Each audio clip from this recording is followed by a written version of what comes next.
right, good morning, everybody. How's everyone doing today? Everyone had a good time yesterday? Enjoy Malcolmore last night? Okay, great. Well, awesome. Well, I'm really happy to be here. I got a great solution that I'd like to share with everyone. My name is Joe Andraka. I'm an ISV technical evangelist here at Salesforce. And what I do is I work as part of the App Exchange and help our ISV partners adopt new and emerging technologies and understand, one, how they're used, and then technically, how do they get it into a managed package and distribute that to their customers. So today, we're going to be going over some cool technology, platform events, and the associated API Lightning-based component. And what kind of started this for me was, how do I explain how this new component works to our partners in something that's tangible and meaningful? So before I get too carried away, I kind of like to get a poll of the audience as to see what our expertise level is. How many ISVs do I have in the room today? Okay, cool. SIs and consultants? Okay, great. Developers? All right, awesome. Any admins? Okay, great. Awesome. So we got a nice diverse crowd today. So we're going to jump in and get into some techie stuff. So I think everyone's going to have a lot of fun with that too. I really want to kind of break down some barriers for you guys and make sure that you feel at ease trying to adopt this technology. So this wouldn't be Salesforce if we didn't have a forward-looking statement slide. Everyone has probably seen this if you're new. I'll explain. Basically, we are a publicly traded company. Please make sure you make all buying decisions based off of what's currently available, as I will be talking about some forward-looking features. So today, what I kind of want to do is really start with a little bit of background, then kind of jump into the challenge and that I faced trying to implement this new technology. Then we're going to go over the solution architecture and how I came up with the idea. Then we'll go through, dive deep into the code, show you guys a demo, and then how the components work together. Then I'll kind of go over lessons learned and really next steps on how to enable you guys on how to get started. And then I'll leave some time for the questions at the end. So please save your questions, and we'll definitely jump into them at the end there. So how many people have seen this error in Salesforce before? It's a pain in the rear, isn't it? You just entered in a whole bunch of data, maybe on a big rich text field, and you go to submit the record, or maybe you edited multiple fields, and you're just banging your head and go, who was that anonymous user? Typically it says maybe who it was, but you're a little frustrated. I've done this a lot internally at Salesforce. That happens too. So it's not just our users that experience this problem. So I really want to start to think of how can we solve this using new technology that we've got. So a little reason behind why this is happening. And so if you look it up online, we got a knowledge article that explains, we got a collision detection feature, which just makes sure that the data is secure. We want to make sure that the edits that are going to the database aren't being conflicted based off of who's editing the record, and this is going to start to happen when you have two people editing the record at the same time. Maybe it's an API user, you have a trigger that makes a call out to a system, and then that system is trying to update it when that editor is still using it because they made a quick change. So a couple different reasons why it could happen, but it's really a clash detection. Two people are trying to edit the record at the same time. So I started thinking, well, we got all these cool apps on my phone, right? Uber's giving me real-time updates. Facebook is pinging me all the time. Twitter, all these new technologies are giving me a real-time experience. And so it really started getting me to think, so the way one messaging that we have with platform events is, hey, it's a great integration service, which it is. We have change data capture. You can keep systems in sync in near real time. But I kind of want to dig into this a little bit more, because I also know that events framework is also used for real-time events throughout mobile apps and applications. But I kind of, doing some more research, started finding out, like, okay, well, you could also start to run parallel processing with an event framework, which is pretty cool. Hey, you get security warnings and notifications inside applications, which is great. We could start to monitor user behavior within applications. So okay, that's a really cool use case. Anyone use that Find My Friends on your iPhone, or trying to make sure when your wife's coming home that you start cleaning up all your dirty laundry before she gets back? I do. So yeah, there's some cool ways to start adopting this technology. And just like we're talking about Uber, I could get driver status in real time with an event-based platform. So what this really starts to do is build a really robust data set that you have, that you can start making some great decisions on your data and giving a really great user experience in any type of application. So as I start kind of looking into this and going, okay, hey, how can I bring this same sort of user experience to the platform in a way that my partners will really understand and adopt this technology? So we got platform events, we got Lightning UI. And the first thing I started looking at is, okay, platform events require this thing called Comet D. And has anyone implemented Comet D? Okay, a couple people, that's great. It's not the easiest. I think there's the Fay library out there that makes it a little bit easier, but you're kind of starting from scratch. So you're like, okay. And if you're working with Lightning data events, those are only on the client browser. They're not really integrating with the back end and getting updates that are happening in real time from the database. Platform events are not database transactions, which can kind of be a pro or a con depending on how you look at it. If you don't want to be taxing the database and having limits on transactions, okay, that's great. But if you do need to be working with data, it can make it for a little bit of a challenge. But when I was looking at this, I didn't want to be editing records. I didn't want to start creating more edits on the database. I wanted something that was really slick and streamlined. The next was platform events have a 24-hour replay, right? They're not real records in the database. You have to kind of replay them because it's just this feeding stream of information that's coming through. But in the same respect, I didn't want to start creating all these records on the database because if I have a whole bunch of stuff going on, now I'm going to have to start doing SOQL queries. It's going to start slowing down my performance. I wanted stuff to happen really fast in real time in the browser. And last is, if anyone's played with platform events, has anyone hit recursion or just cascading events? Yeah. It blew up when I first started playing with this, blew up my browser. I didn't have it right, and my browser just crashed because I had a Lightning controller that I was trying to understand how it was processing, and it just crashed it. So I really wanted to look out for that. But then at the same time, I really wanted some simple logic so that I could make it client-side and make sure that it was a fast, interactive experience for the user. So I started thinking, I go, okay, I know I have an event bus that I want to interact with, and I'm going to probably want to drop this into the utility bar so it's easy and accessible for everybody that's using the app. But how's this going to start to piece together? So first, I'm like, okay, we've got this new implementation of a Lightning EMP API. Let's try saying that really fast 10 times. So, and that's going to allow me to subscribe. I don't have to do that Comet D implementation that some of you have tried. That could be a little bit of fun. Like, okay, that's great. And then I was trying to go, well, can that push events back? It doesn't. I had to use Apex, so that's the only Apex I had to use, was to publish the new events, okay? So my controller reaches out to my Apex, and then I could publish an event. I go, okay, hey, this is looking pretty good. I'm starting to play with platform events from my browser. I could subscribe to them, and I could publish them. That's great. But how's this going to look when I start having 2 concurrent users using the same Lightning component? So I kind of had to start scratching my head and go, okay, this is going to be some fun logic, because remember, I really want to try to keep this thing simple. So I go, okay, hey, let's try to figure out how the sequence diagram is going to start to look. So what I started to come up with was, first, when we have a first user, so we have 2 users. One who's navigating to a record, and the other who is already on the existing record, okay? The new user is going to be the one kind of initiating the action. So they're going to jump on, and everyone knows that you could use like the record ID, and you could get a change on that. So I'm like, okay, hey, I could use a change on record ID, and go, hey, I'm on the record. And what the controller for the component will do, it will then call the Apex controller and go, hey, fire an event, which will jump onto the event bus. Okay, that's cool. That's what we kind of had marked out.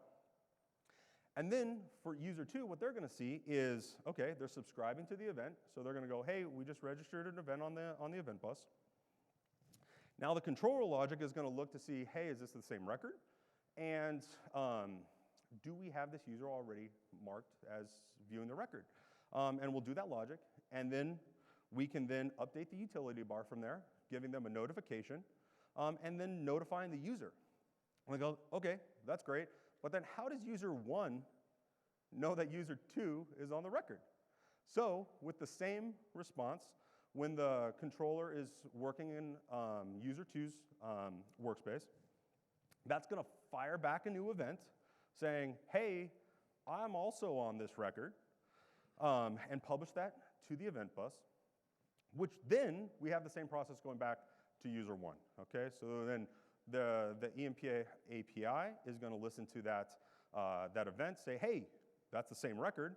Oh, you're responding to my initiation. Now I could update my user list locally and update the utility bar and then notify user 1. So that's kind of what we're going to do today. So that's what we're walking through. Any questions here? Cool. So I also kind of talked about I want to keep it simple. So now we're starting to think of, wait a second, okay, this is great if someone just comes to a record, someone's already there, but I'm already starting to think of all these different use cases that's going to happen of what happens when they refresh their browser, what happens if they leave a record, what happens if they do all that. I was like, okay, let's try to keep this as simple as possible. So I really broke this down into 2 different types of actions. The first is when someone loads or leaves a record, okay? And I kind of bucketed those into the logic as one standard. And this works for any type of page refresh. That would be loading a record, right? Navigating to a record. And then anytime someone leaves. So think about it as a room. I come walk in and say, hey, Joe's here. And then, hey, Joe left. Okay, everyone in the room knows when Joe came in the room and when Joe left. Every time, okay? And so that's just using the record ID change. And then we're going to be able to process that logic. So we could fire an event when a user record ID changes, and we can give it a type new, so everyone knows that, hey, I'm new to the room. And then we could fire the event with a type leave, knowing that everyone left. Okay, so now all the other logic is going to fall into the other bucket. So this is going to be an existing user on the record, and that's going to be that second user, right? Anyone else that's already on the record, we're going to have a couple different things happening. So when I walk in the room and say, hey, Joe walked in the room, everyone else is going to come back to me saying, I'm in the room too, say it with me. Okay, great. Those are all going to be events coming back, and if you give me your name and I have a way to process that information, I just figured out who else is in the room with me, okay? So then what we can do is, so if I'm new, everyone understands Joe walked in the room. Now I know everyone else who's in the room with me. Okay, so that's great. Then what we would do is we would use the types, so we would fire that record ID on leave, so then I would know that if anyone leaves the room, I could update my list with the leaving action. And with a response. So when you guys all respond back to me, I was kind of using a type called response, which was different than leaving or loading, okay? So those were just kind of like the 3 types of events that would populate through. So that's really, in a nutshell, everything that went into this application. So let's jump into it now and walk through a little demo of how this works.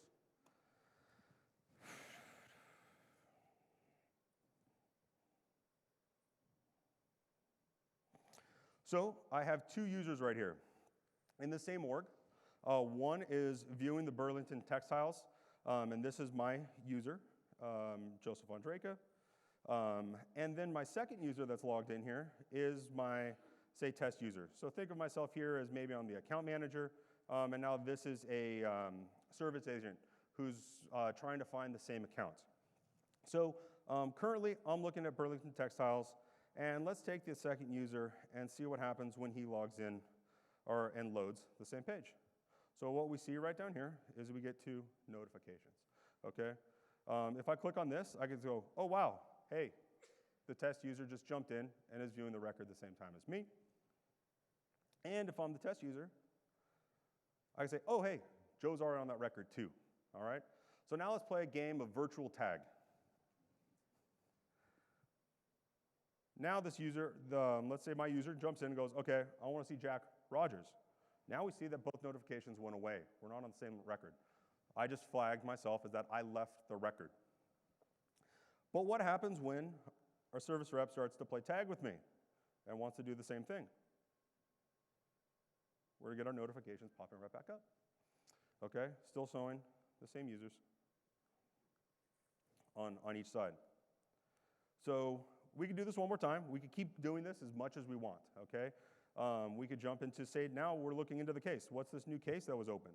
Again, the notifications go away. And if the support user starts coming back again and clicks on the case, we get our notifications popping back up. Pretty cool. All right. So now you guys are going, okay, hey, this seems way too simple. The logic, okay, I kind of understand it. Who wants to see the code? Everyone? All right, cool, let's do it. So first, I've got a couple components here. And we've got the huge viewing base component. Inside of that, we have a component that is subscribing to the EMP API. Okay, so I have a streaming component just so I could reuse that whenever I want. That's the beauty of Lightning components. And within this who's viewing component, we just got a couple things that are happening here. Okay, so see, this is our record ID. We have a prior record ID, so this lets me know when I go to leave. So when I go into a new record, I get the new record ID, and I populate where I was at. And so I say, so really when I'm walking into the room, I say, hey, I just entered room A, I'm leaving room B. So I'm kind of stating those two things at the same time. So both rooms would know who is there and who left. Then as we go, so we got our handlers on init and on change. So when we want to invoke the utility bar API, we need to use the Lightning utility bar API and declare an OR ID for it. Because then when you take a component and you put it in the utility bar, what this is going to allow me to do is now go up and say, hey, what is the utility component that I'm sitting in? And that's what's going to allow me to start to change the color, change the icon, or change the name, showing the number of users that are concurrently on the same record. So that's going to allow me to do that. Now, if I scroll down to the component body, we just have a basic header here. But the real beauty of this is the streaming component that I'm calling, and we're going to jump into this as well too. And then this is pretty simple. I'm just iterating over the user list that is handled by the controller. So we're not going to jump into that because you could really kind of change that however you want, but just make it easier so I don't have to repeat code all over the place. It's just the same component that moves through. So let's jump through into the controller here and kind of see what we're doing. So when the record initializes, we're going to get the component record ID, and we're going to push an event saying, hey, I'm new to the record, all right? And then we're going to update the record ID with whatever the prior record ID was. Then we'll have a record change. So what this is going to do is this is when I actually say, hey, I left the record, hey, I'm new to the record, okay? And I just have a helper class that is the helper push event. And this is my helper push event, so this is going to call my controller, my Apex controller, giving it the record ID, the user ID, the status that I declared, whether it be new, leaving, or a response, and then who I'm responding to. So that means that when I say, hey, I'm Joe, I just entered the room, everyone says, hi, Joe, I'm also in the room too. So I know that you're talking back to me, which is going to allow me to handle in browser and create my own specific list. I got a notification just saying that when you're connected. And currently, to publish a platform event, you could use Process Builder, but that's not really going to help me in this situation. So really had to kind of go down the Apex route. And it's not too hard. The documentation is pretty straightforward. If you just cut and paste from the documentation, we're going to set up our object, and then we're going to call the database and save the results. So it's pretty straightforward class to publish that event there. So if we go back to our controller, so that's going to allow us to get into the event bus, right? So now we're firing our events. Now the next step is handling the logic to update that user list. So this is really where we have the event handler that's going to be grabbing any new message that applies to us, and we're going to run through the same logic that I talked through. So we're going to look for, hey, are there new users detected on the record? So we're going to say, okay, payload status is new. Our record ID equals the payload record ID. So that means they're talking about the same room, whether it be room A or room B. And then is this payload user not the current user? So as long as I know it's not me, then I start to know who else is in the room here, and I can start generating that list. Then what we can do, and that's all we're doing. And then once we do that, then we could respond to the new user. So like I said, when I walk in the room and say, hey, I'm Joe, I just entered the room, then everyone else could respond back. And that's the protocol that would do it there. The next would be existing users detected on the record, okay? So this would be if I'm sitting in there and everyone's giving me back the response, I would be able to use my status as response. I'm going to know that the record is the same as the record that is responding back to me. And then, so does everyone kind of see how there's two different things kind of going on, and I have all the logic in one controller right now. So we're kind of seeing both sides, but in the same controller logic, making it pretty easy to use. And then from here, what we're going to detect is whether someone left the room. So this is using left attribute there. And then we're going to be able to understand who was leaving the room, and then we could remove them from the list, okay? Then the last part, okay, so that's everything about handling, getting it into the event bus, determining what we got back and what users should be in the list. Now once we have users in the list, that's when we want to notify any user who's on that, hey, someone's on this record already. So all we're going to do is we've got a who's viewing object, and I'm just grabbing the length of it. Okay, so anytime I get a new user back, I'm pushing it to that object, and I could just get the length, which is going to give me the number of users. And then if viewing is 0, that's when we're just going to make sure that it's disabled. It's going to be a standard component view. There's not going to be any alert on there, and it's just you're kind of plain white color, and that's saying highlighted as false. And then there's a lot of different stuff in the utility API of things that you can control. So think about if you're in Service Console and you want to start flashing off a whole bunch of different warnings.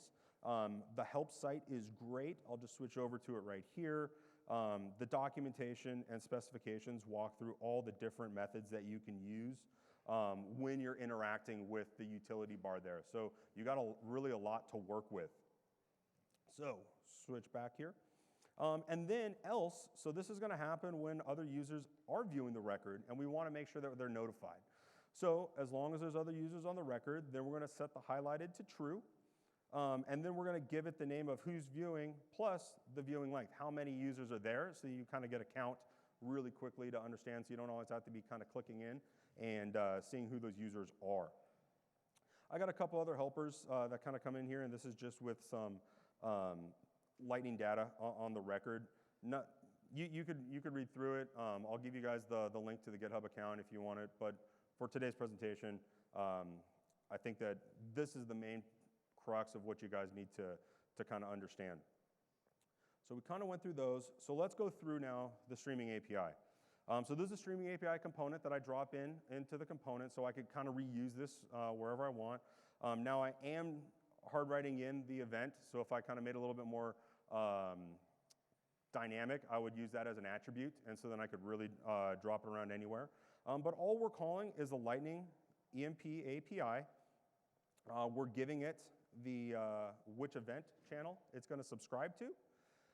Now, there's a lot of stuff in the controller here, but it's actually all just documented and copy and pasted from the help site.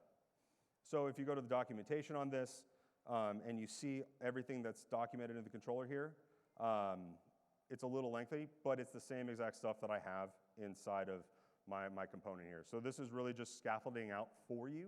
So you could really kind of customize it a little bit more if you'd like to. But we could walk through this and kind of show you what it's doing. So first it's getting it, the component, it's grabbing the channel. Then it's going to register any errors.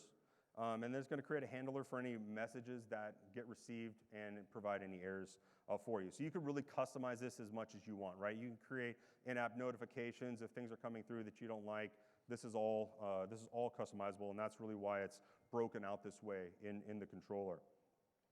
The replay ID, so right now, you could set the replay ID to look back and grab more events. Right now, the way that I'm using it is just that it's kind of in real time. It's just capturing the most recent that's coming through, but you can adjust that as well. This is what's actually subscribing to the channel and then providing the payload back to the component. And then it's subscribed, and then when it's subscribed, you might have saw like a little green, hey, you're subscribed to the event. I just kind of threw that in there so you kind of know it's working. And then it has an unsubscribe function, okay? So that's important just to, don't keep those long polling connections open with the event bus. So pretty straightforward, and like I said, it's really just copy and paste from the documentation to really get this thing going. So not too code heavy for all you out there that are looking to try this. So that's everything there. As a walkthrough, any questions on the code? Just kind of walking through? Yeah.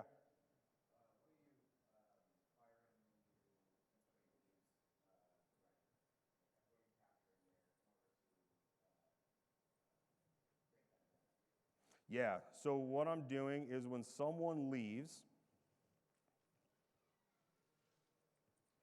I am firing this.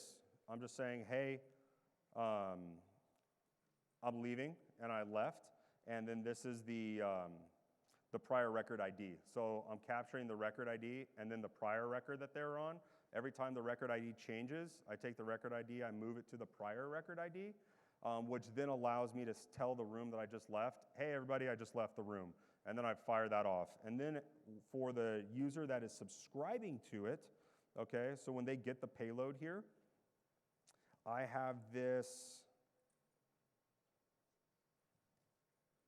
right down here. So then the other user is going to be able to go, okay, hey, I just received so-and-so left the same record as me, and they're not the same user as me. I'm going to remove them from my list. Cool. Awesome. Great question. So great. So let's go back.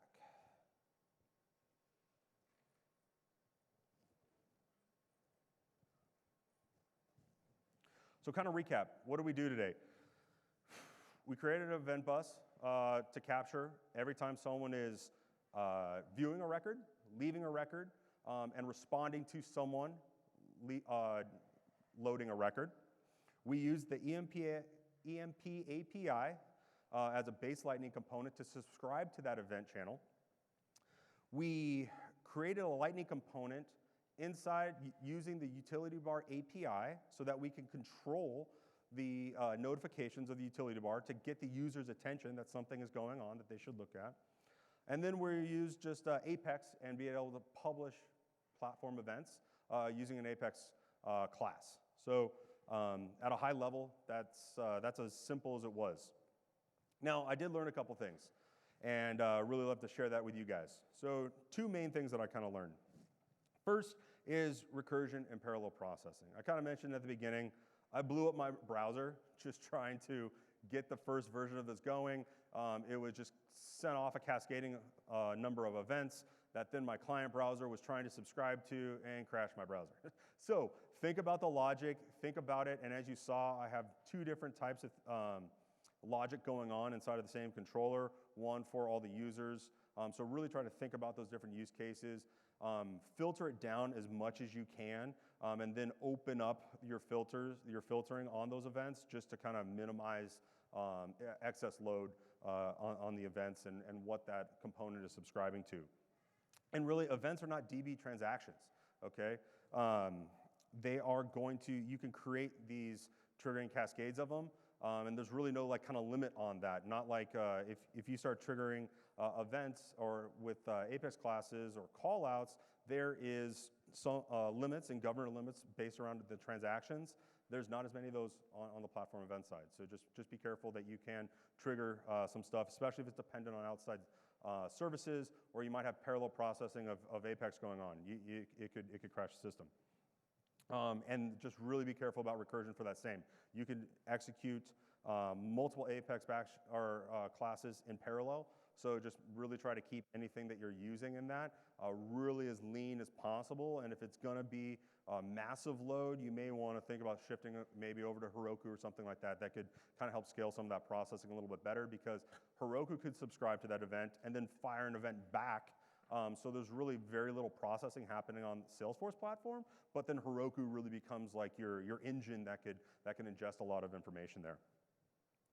And that really kind of goes around your parallel processing and your effect on other processes. Sometimes you might use like an inbound event and then like a return event. You know, think of your events as radio channels. You might want to have one broadcast go out on one event channel, and then the next order of execution start happening on different channels to try to help you reduce parallel processing and risk of recursion, if that makes sense.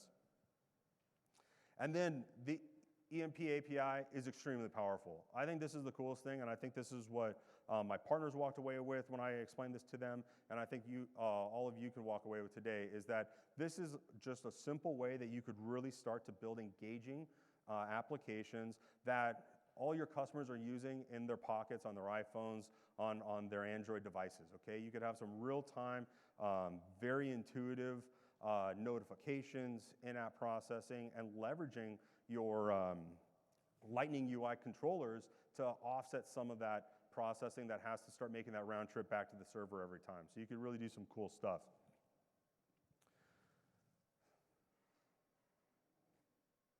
So really starting to think about what you can do here, right? Where does this go? What are the next steps? So one, think about all the different ways that you can notify a user based around service use cases. You have field service users that might be out in the field and they have a mobile app. They could be subscribed to platform events and any type of, and if they're on the job site or out in the field on the same account, if something starts to go on or new things start happening, you could start firing those events, and that mobile app can subscribe to it and start letting that user know that even though he's working on a specific job there, hey, they're having problems like right over here. Maybe let's go over there and check that out before we leave the job site, okay? Just simple things like that, because you don't want to get that call back up saying, hey, your guy was out here and all these things was going on and he didn't even just check this other stuff, right? So you could really build some engaging apps that way.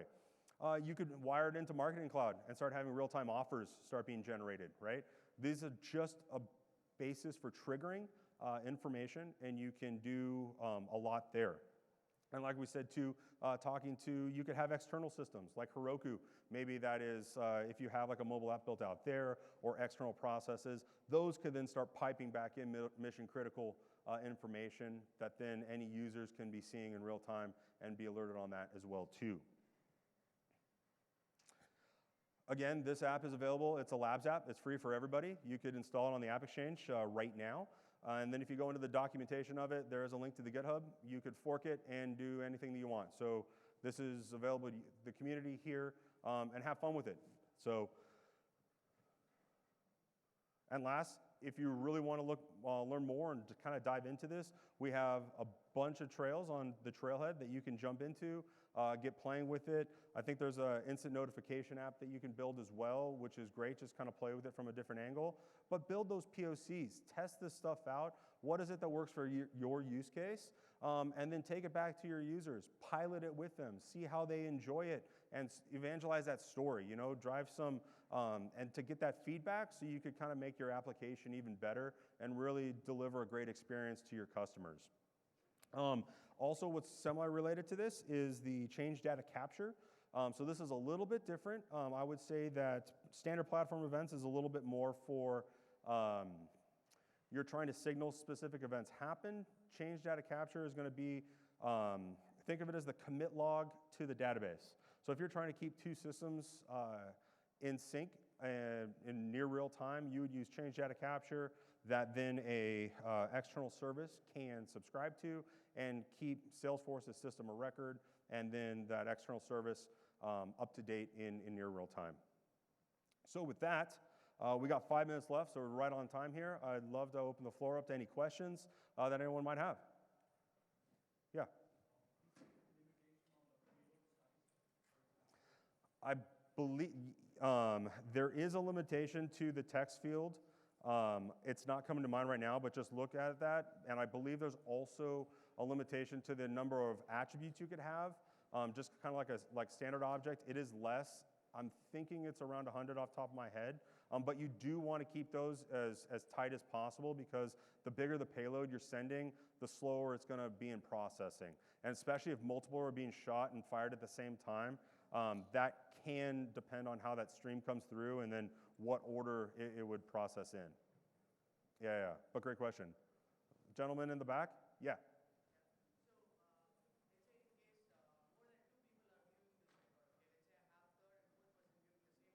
Yeah.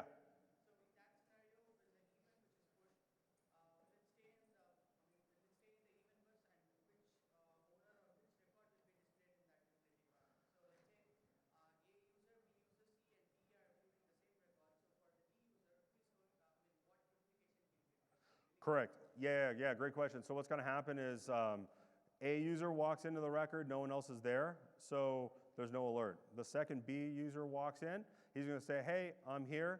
A is going to respond back to him and say, hey, that's great, I'm here too. Then what's going to happen is C walks in, C's going to say, hey, I'm here. A and B are going to hear that, and both of them are then going to respond back to C saying, hey, we're here too. C captures that information. Then when D walks in, D's going to say, hey, everybody, I'm here.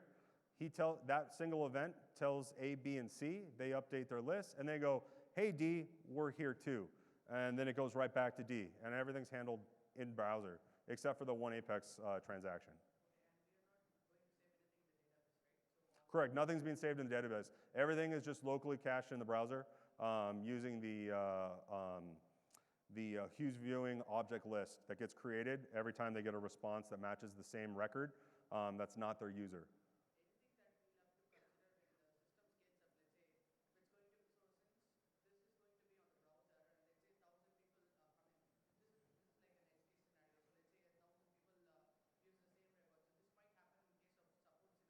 Correct.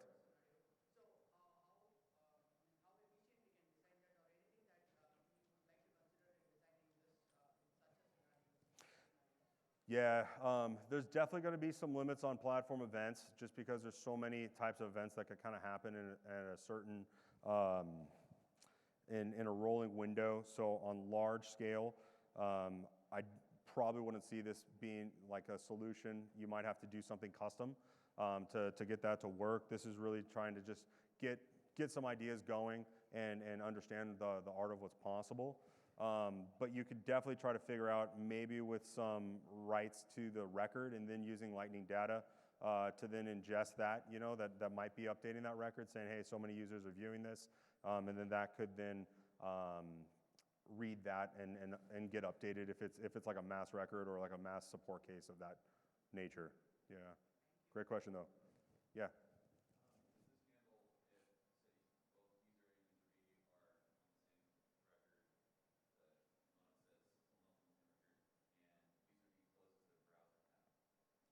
Yeah, so then that would be a drop, yeah, and that would work. And then everything, if they refresh the browser, then what that would do as well is that would then trigger as if they just walked into the record again. Yeah.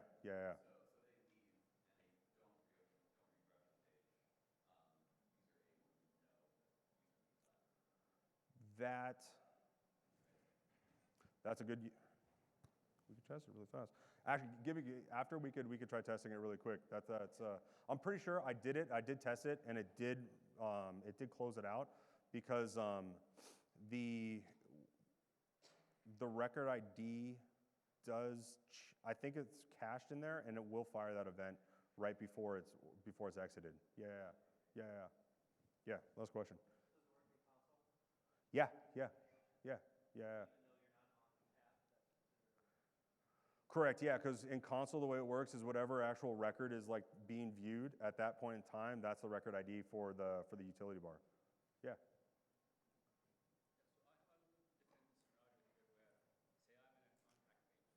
Yeah.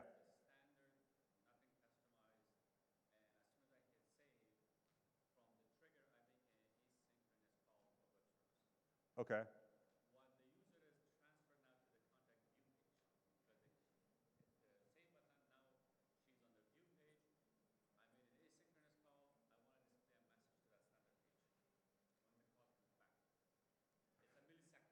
Yeah. So you could have your external service fire an event, to get an update there because any external service can fire platform events too. So you could just you could kind of determine whenever you want those events to fire, and then whatever filtering you create in the Lightning component controller, then just kind of subscribes to that, and it can subscribe to multiple events too. So if you want to create an event channel on a separate one, then you could refresh the page or do whatever you want on a different event channel too.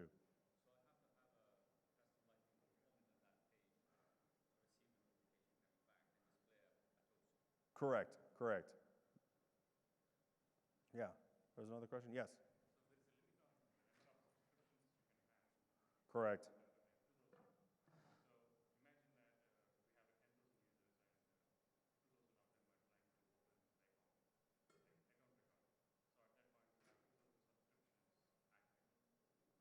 So so there's a couple things going on there. One, we are working with the product team to make sure that the EMP API isn't touching into that subscription. They are working on that. I think that there was an update on summer. I got to double check going through because I do have someone that just installed it and they said it's working fine with the summer release. But you do have to be concerned about if you have Apex listening to it, Process Builder, or external services subscribe to it, those can definitely hit those limits. Cool. Yeah.